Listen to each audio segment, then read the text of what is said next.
Alright, so I see a lot of you guys struggling a little bit with the Mustang on the Combat Box server, so I figure I'll do a little bit of a video for you guys about how to take off, or I should say how to taxi, and how to take off. And now that I mention it, there's a good example right there. Looks like that guy was trying to land and did not really have the best time. Okay, so here we are sitting in a task editor mission here. I'm on the deck in a P-51.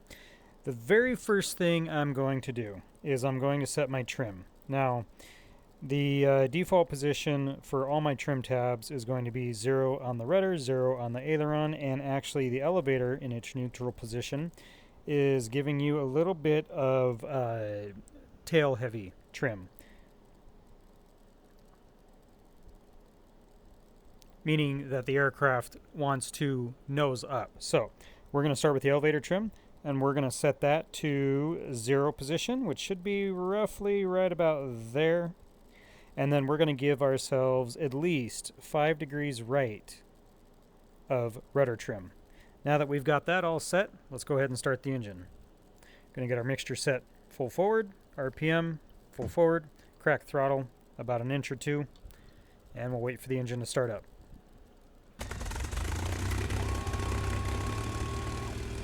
Okay, engine's hot, we are ready to go, flaps are coming up.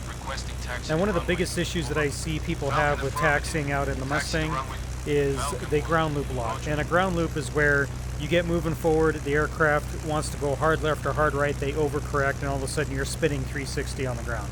So, in order to avoid that, we're going to pull the stick fold back deflection. What that's going to do is it's going to lock the tail wheel in a controlled status, which allows us to fine-tune our taxiing control as we get pushed out here. Brakes are off. I'm going to come up to about 1500 RPM. And we're going to use rudder. And we're going to taxi out to my left. Okay, so to make the turn out onto the runway here as we approach the active, we're going to start slowing down. And then we're going to let the stick go into a neutral position. What this is going to do is it's going to allow that tail wheel to swivel a lot more.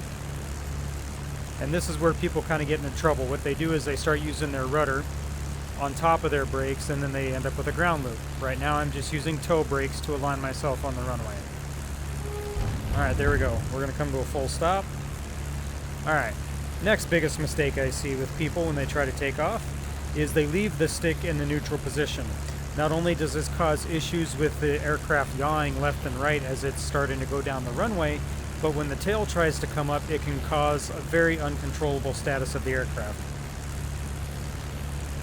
Now, the whole reason we put the rudder with 5 degrees right is to help counteract the torque of the aircraft. So, we're going to pull the stick in full deflection back. That's going to put that tail wheel into a controlled status. We're going to let go of the brakes and get our throttle going up here.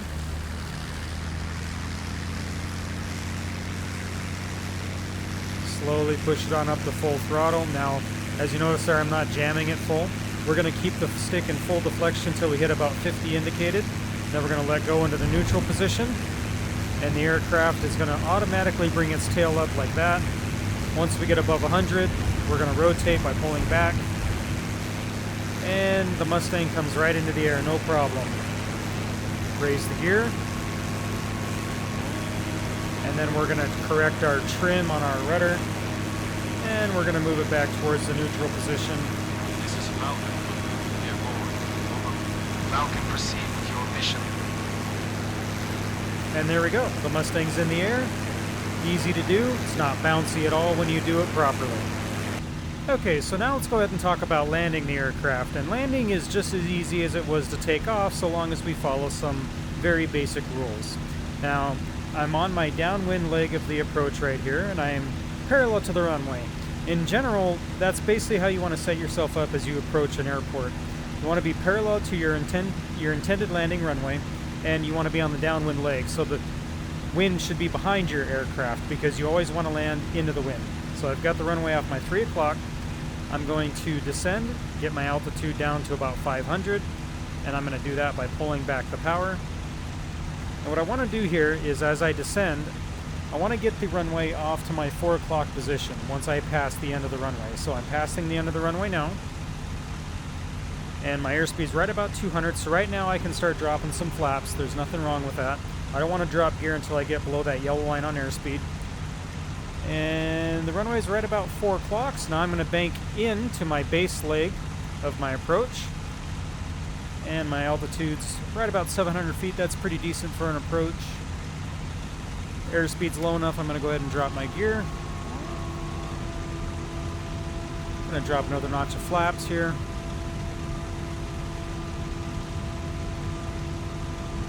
And when that runway's right about 2 o'clock, which is where it's at right now, I'm going to begin my next turn on the final.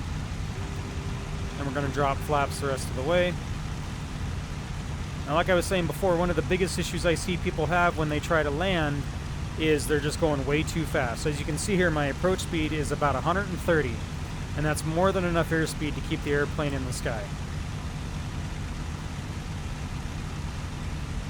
A little bit of a crosswind on this approach. Now I'm keeping my nose pointed at the end of the runway, and I'm going to use throttle to control my descent rate. I'm right about 110. My flare speed should be right about 100 miles an hour, but I need to be close to the ground before I flare so I don't float. So we're bringing it down, down, down. Okay, there we go. We're going to start cutting the throttle right about now. And pull back to flare. There we go. Nice 3-point landing. Landing the aircraft is pretty simple, so long as we follow those rules. And in order to help us come to a full stop, we'll go ahead and raise the flaps all the way. That's going to put more weight on the wheels. And we're going to start tapping the brakes. We don't have to hold them, because if you hold them, you will definitely nose over.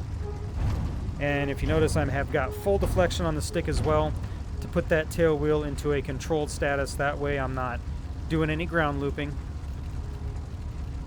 And now that we're slowed down, now we can apply more brake. And there we go. Easy as pie. Alright guys, thanks for watching the video today. Keep your eyes on the channel for more tips and tricks in IL2 Korea, and I'll see you guys next time.